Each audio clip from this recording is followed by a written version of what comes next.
نحمده ونصلي ونسلم على رسوله الكريم فأما بعد اعوذ بالله السميع العليم من الشيطان الرجيم بسم الله الرحمن الرحيم اللهم صل على سيدنا مولانا محمد وعلى آله وأصحابه وبارك وسلم علیہ۔ السلام علیکم ورحمۃ اللہ وبرکاتہ۔ پروگرام الرحیق المختوم کی 10ویں قسط کے ساتھ میں ہوں محمد عمر خان۔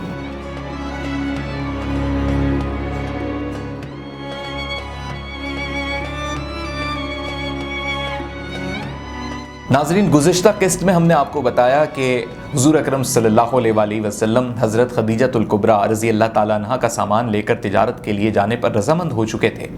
اور یہ چچا ابو طالب کی تجویز بھی تھی۔ لیکن اس سے قبل بھی ایک واقعہ یوں پیش آیا تھا کہ حضور اکرم صلی اللہ علیہ وآلہ وسلم کے حوالے سے حضرت خدیجۃ الکبریٰ رضی اللہ تعالیٰ عنہ کا ایک مشاہدہ تھا، اور وہ مشاہدہ یہ تھا کہ آپ رضی اللہ تعالیٰ عنہ نے کئی مرتبہ حضور اکرم صلی اللہ علیہ وآلہ وسلم کو جب مکے کی گلیوں سے گزرتے ہوئے دیکھا تھا تو ایک گھنا بادل آپ صلی اللہ علیہ وآلہ وسلم پہ ہمیشہ سایہ رکھتا تھا۔ پھر آپ صلی اللہ علیہ وآلہ وسلم امانتیں رکھنے کے حوالے سے بہت مشہور ہو چکے تھے، یعنی ہر کوئی مثالیں دیتا تھا۔ اگر کسی کی امانت میں کوئی خیانت کر دیتا تھا تو وہ شخص یہ کہتا تھا کہ اچھا ہوتا کہ میں محمد بن عبداللہ کے پاس امانت رکھوا دیتا، محمد بن عبداللہ نے آج تک امانت میں کوئی خیانت نہیں کی۔ اور اگر کوئی مکے کے اندر جھوٹ بولنے کا واقعہ ہوتا کہ کسی کے جھوٹ بولنے سے کوئی لڑائی جھگڑا ہوتا، تب بھی حضور اکرم صلی اللہ علیہ وآلہ وسلم کی شان میں بڑائی بیان کرتے ہوئے لوگ آپ صلی اللہ علیہ وآلہ وسلم کی مثالیں دیتے کہ بھئی تمہیں تو محمد بن عبداللہ سے سبق لینا چاہیے، جس نے آج تک کوئی جھوٹ نہیں بولا، ہمیشہ جو بات کی وہ سچ بات کی۔ یوں آپ صلی اللہ علیہ وآلہ وسلم پورے اہل عرب اور مکہ میں امین اور صادق کے لقب سے معروف ہونے لگے۔ یہی وجوہات اور یہی خوبیاں تھی کہ حضرت خدیجۃ الکبریٰ رضی اللہ تعالی عنہا نے جو آپ کے اندر یہ خوبیاں دیکھی تو آپ کی دلی خواہش تھی، اور آپ نے اپنے خدمت گزاروں کے ذریعے یہ پیغام پہنچایا تھا، اس خواہش کا دبے الفاظوں سے یہ اظہار فرمایا تھا چچا ابو طالب سے کہ کسی طریقے سے محمد صلی اللہ علیہ وآلہ وسلم کو ہی رضامند کیجئے کہ وہ میرا سامان لے کر تجارت کی غرض سے جائیں۔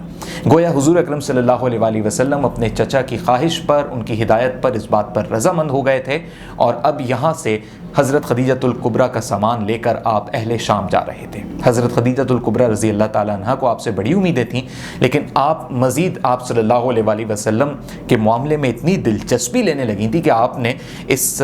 تجارتی قافلے میں جو آپ کا ایک غلام تھا، اس کا نام میسرہ کے نام سے ملتا ہے تاریخ میں، میسرہ کو آپ نے بلا کے کہا کہ میسرہ دیکھو، مجھے نا تم ایک ایک واقعہ بتانا، ایک ایک بات بتانا، اور یاد رکھنا کہ حضور اکرم صلی اللہ علیہ وآلہ وسلم یعنی محمد بن عبداللہ نے کس کس طریقے سے تجارت کے دوران، سفر کے دوران کیا کیا کیا۔ میسرہ نے کہا ٹھیک ہے جی، میں آپ کو تمام تر واقعات بتاؤں گا۔ حضور اکرم صلی اللہ علیہ وآلہ وسلم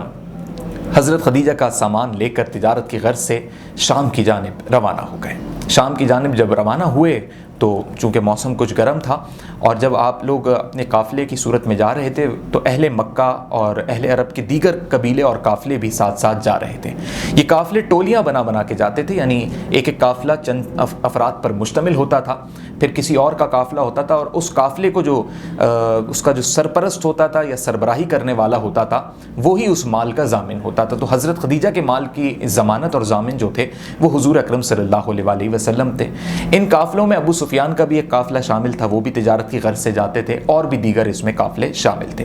اس تجارتی سفر کے دوران جہاں دیگر قافلے بھی موجود تھے، وہیں میسرہ نے یہ مناظر دیکھے کہ جب بہت کڑی دھوپ ہوتی تھی، بہت گرمی یا لو چلتی تھی، تو اس دوران دیگر قافلے رک جایا کرتے تھے، ان سے سفر نہیں ہوتا تھا۔ لیکن حضور اکرم صلی اللہ علیہ وآلہ وسلم کی شان اقدس دیکھیے کہ پورے اس قافلے پہ جو حضور اکرم صلی اللہ علیہ وآلہ وسلم کا تجارتی قافلہ ہے، اس پہ گھنا سایہ دار بادل آ جایا کرتا تھا، اور وہ بادل جو ہے ایک ٹھنڈک دیتا تھا، اور پھر جو ہوا بھی چلتی تھی اس گرمی میں تو وہ ٹھنڈی محسوس ہوتی تھی۔ تو میسرہ نے یہ تمام تر واقعات دیکھے۔ اسی دوران جب ایک مقام ایسا آیا جہاں پہ تمام تر تجارتی قافلوں نے رک کر کچھ قیام کیا، اور شام کے آپ نزدیک پہنچ چکے تھے، تو وہاں پر ایک راہب نے آپ صلی اللہ علیہ وآلہ وسلم کو دیکھا، اور اس نے وہ نشانیاں دیکھیں، اور اس راہب نے آپ صلی اللہ علیہ وآلہ وسلم کے معاملے میں یہ دیکھا کہ پتھر، گھنے درخت جھک جایا کرتے ہیں جہاں جہاں حضور اکرم صلی اللہ علیہ وآلہ وسلم جا رہے ہیں۔ اس کو یہ محسوس ہونے لگا کہ حضور اکرم صلی اللہ علیہ وآلہ وسلم آخری نبی ہیں، اور اہل توریت، انجیل اور داؤد میں جو ذکر موجود ہے، یا جو ماضی کے پیغمبران نے اپنے قوموں کو نشانیاں بتائی ہیں وہ تمام تر نشانیاں اسے ملنے لگیں۔ یہ راہب تاریخ میں کس نام سے ملتا ہے ہمیں تاریخ میں اس کا کوئی واضح نام نہیں مل سکا۔ ایک واقعہ ہمیں حضرت ابو طالب کے دور کا ملتا ہے راہب کا، وہی واقعہ جس میں راہب نے یہ کہا تھا کہ حضور اکرم صلی اللہ علیہ وسلم کو آگے نہ لے کر جائیں، اہل شام کی جانب سے ان کی جان کو خطرہ ہو سکتا ہے۔ اور یہاں بھی یہی ملتا جلتا واقعہ ہے جہاں پر راہب کا نام تو ہمیں تاریخ میں نہیں ملا، لیکن اس راہب نے یہ کوشش کی کہ وہ حضور اکرم صلی اللہ علیہ وسلم کے پاس خود چل کے آ گیا، اور حضور اکرم صلی اللہ علیہ وسلم کو اس نے کہا کہ اگر آپ شام کی جانب جائیں گے تو آپ کو خطرہ ہوگا، اور مجھے اہل علم ہونے کے ناطے، راہب ہونے کے ناطے اس بات کا علم ہے کہ آپ کے پاس جو نشانیاں ہیں، جو چیزیں میں دیکھ رہا ہوں، اگر اہل توریت کو یا اہل یہود کو اس بات کا علم ہوا تو وہ آپ کی جان کے پیچھے پڑ جائیں گے۔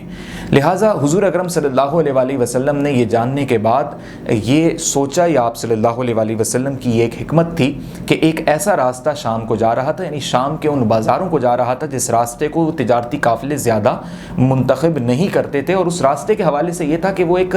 طویل راستہ بھی ہے اور اس راستے میں کوئی پانی کا کنواں نہیں ہے، کوئی کوزہ نہیں ہے، اس وجہ سے بھی اس راستے کو کوئی نہیں منتخب کرتا تھا۔ لیکن حضور صلی اللہ علیہ وسلم کو اور اس پورے تجارتی قافلے کے لیے وہ راستہ محفوظ لگا۔ میسرہ کو یہ ہوا، جو غلام تھا، اس کو یہ محسوس ہوا کہ وہ منع کرے، لیکن اس نے یہ حکمت سمجھنا چاہی کہ حضور صلی اللہ علیہ وسلم ہی سربراہی کر رہے ہیں، تو جیسا وہ فیصلہ کریں اسی فیصلے میں سب جو ہیں اپنی رضامندی کو ظاہر کریں گے۔ جب آپ صلی اللہ علیہ وسلم نے شام کے بازاروں کے لیے پہنچنے کے لیے اس راستے کا انتخاب کیا تو ابو سفیان کا بھی قافلہ مکہ سے ساتھ ہی آیا تھا، تو ابو سفیان نے آپ پر ایک تنقید بھی کی۔ تاریخ میں یہ تنقید اس طرح ملتی ہے کہ اس نے ایک مذاق اڑایا کہ خدیجہ نے اپنا مال کس کو دے دیا ہے، خدیجہ تو برباد ہو جائے گی، خدیجہ تو بالکل ہی نقصان اور خسارے میں چلی جائے گی، ایک ایسے شخص کو اپنا مال بیچنے کو دے دیا جس نے آج تک تجارت ہی نہیں کی، جس کو تجربہ نہیں، اور دیکھو یہ تو وہ راستہ منتخب کر رہے ہیں جو تجارتی قافلے راستہ وہ منتخب کرتے ہی نہیں، یعنی ایک طویل راستہ جہاں پانی بھی نہیں ہے۔ لیکن حضور اکرم صلی اللہ علیہ وسلم نے اللہ پر توکل کیا، تنقید کا انہوں نے بالکل بھی کوئی احساس اپنے اوپر طاری نہیں کیا۔ یہاں ہمیں یہ سبق بھی ملتا ہے کہ اگر ہم پہ بے جا ہماری زندگیوں میں کوئی تنقید کرے بھی تو ہمیں اس تنقید سے مایوس نہیں ہونا، بلکہ اپنے ارادے کو مزید پختہ اور اٹل کرنا ہے، لیکن اللہ پر توکل کے ساتھ۔ حضور اکرم صلی اللہ علیہ وسلم نے اسی راستے کا انتخاب کیا، اور آپ جب اس راستے سے گئے تو ایک رات کا قیام بھی وہاں پہ ہوا اسی راستے کے دوران، اور میسرہ یہ بتاتا ہے کہ ہمیں پھر پیاس محسوس ہونے لگی اور اس راستے میں کوئی کنواں نہیں تھا اور ہمارے پاس پانی بھی ختم ہو گیا تھا۔ حضور اکرم صلی اللہ علیہ وسلم رات کے اس پہر میں اللہ کے حضور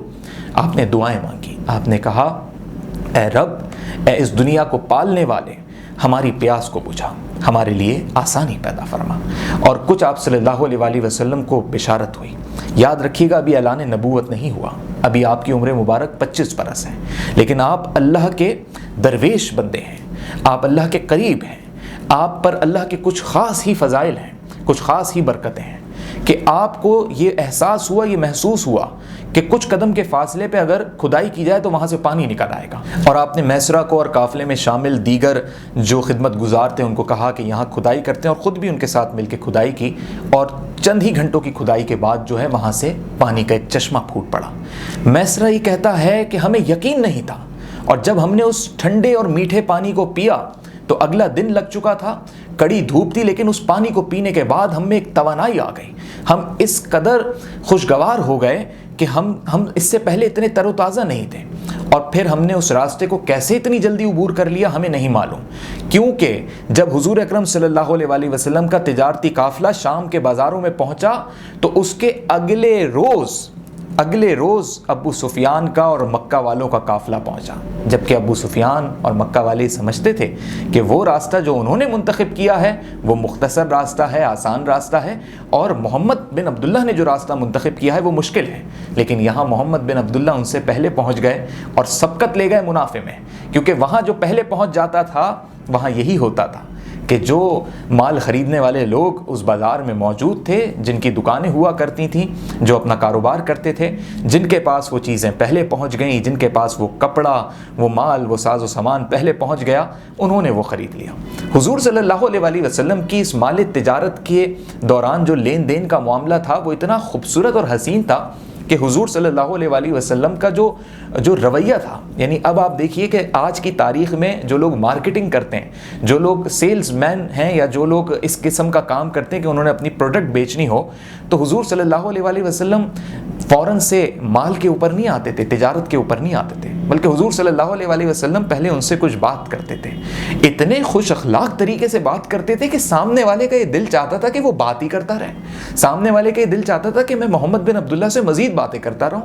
کچھ مکے کی حالت بتاتے تھے، شام کا حال پوچھتے تھے، موسم کا حال پوچھتے تھے، صحت پوچھتے تھے، گھر والوں کا پوچھتے تھے۔ اس سے ایک اپنائیت پیدا ہوتی تھی، ایک ایسا رتبہ پیدا ہو جاتا تھا، ایک ایسا مرحلہ آ جاتا تھا کہ بھروسے کی کیفیت بن جاتی تھی، اور جب ایک خوشگوار ماحول ہو جاتا تھا تو پھر خود وہ شخص کہتا تھا کہ محمد بن عبداللہ بتائیے آپ مکے سے کیا لائیں تجارت کے لیے؟ اور پھر محمد بن عبداللہ جب حضرت خدیجہ کا سامان رکھتے تھے، جو اس میں ریشم کا کپڑا ہوتا تھا، کیونکہ عرب میں ریشم اس وقت بڑا پہنا جاتا تھا، اس میں کچھ سونے اور جواہرات بھی تھے، دیگر ساز و سامان بھی تھا، اس میں زیبائش کی چیزیں تھیں، اور وہ لوگوں کو اتنی خوبصورت لگنے لگتی تھیں، تو حضور صلی اللہ علیہ وسلم جس چیز کو ہاتھ لگا لیا کرتے تھے، یہ حضور کا دست مبارک کا فیض تھا کہ لوگ پھر اس چیز کی بولیاں لگانے لگتے تھے، انہیں وہ چیزیں اتنی اچھی لگنے لگتی تھیں، اتنی پسند آنے لگتی تھی، انہیں ایسا لگتا تھا کہ یہ چیز، یہ ساز و سامان تو ہم نے پہلے کبھی دیکھا ہی نہیں، اور یہ اگر ہمیں مل گیا تو ہم اسے بڑے داموں میں بیچیں گے۔ اور ان کی خواہش ہوتی تھی کہ محمد بن عبداللہ یہ تم ہمیں بیچ دو، یہ ہمیں فروخت کر دو۔ کچھ لوگ منہ مانگے دام دینے کو تیار ہو جاتے تھے، اور کچھ لوگ حضور اکرم صلی اللہ علیہ وسلم کی جو بارگننگ والی ایک ان کی حکمت تھی اس سے اتنا خوش ہوتے تھے کہ وہ بارگننگ تو کرتے تھے لیکن بڑے نفع کے ساتھ، یعنی حضور صلی اللہ علیہ وسلم کو بڑا نفع ہوتا تھا۔ جو غلام میسرہ آپ کے ساتھ تھا وہ یہ تمام تر مناظر دیکھ رہا تھا، اور وہ خود یہ حضور کو کہتا تھا کہ یا رسول اللہ، یعنی محمد بن عبداللہ، ہم نے اتنی دفعہ تجارت کی، میں اتنی دفعہ تجارتی قافلوں میں آیا، یہ مناظر پہلے کبھی نہیں دیکھے۔ جب آپ تجارتی قافلہ لے کر واپس لوٹتے ہیں، حضرت خدیجۃ الکبریٰ رضی اللہ تعالیٰ عنہا کی ایک خوشی ہے، ایک امید ہے، اور جب میسرہ آ کے انہیں خوشی سے یہ بتاتا ہے کہ خدیجہ بنت خولید، آپ کی سوچ سے بڑھ کر منافع ہوا ہے، اور کیا خوبصورت انداز میں حضور اکرم صلی اللہ علیہ وسلم نے تجارت کی ہے، کیا ان کا طریقہ کار تھا، اللہ اکبر، آپ اتنی تعریفیں کرتے ہیں۔ میسرہ اتنی تعریفیں کرتا ہے حضور اکرم صلی اللہ علیہ وسلم کی کہ اب حضرت خدیجۃ الکبریٰ رضی اللہ تعالیٰ عنہا، جن کے دل میں حضور کے لیے پہلے ہی محبت کا ایک عنصر تھا، اب وہ محبت مزید بڑھنے لگتی ہے، اور اس محبت کا مقام یہاں تک پہنچ جاتا ہے کہ آپ رضی اللہ تعالیٰ عنہا حضور اکرم صلی اللہ علیہ وسلم سے شادی کا ارادہ کر لیتی ہیں۔ الرحیق المختوم کی اس قسط میں ہم نے آپ کو بتایا حضور اکرم صلی اللہ علیہ وسلم نے کس طرح حضرت خدیجۃ الکبریٰ کے لیے تجارت کی۔ اگلی قسط میں ہم آپ کو بتائیں گے کہ حضور اکرم صلی اللہ علیہ وسلم کا نکاح حضرت خدیجۃ الکبریٰ سے کیسے ہوا۔ اس پورے بیان میں اگر میری جانب سے بیان کرتے ہوئے کوئی جانے انجانے میں غلطی سرزد ہوئی ہو تو میں اللہ کے حضور معافی کا طلبگار ہوں۔ السلام علیکم ورحمۃ اللہ۔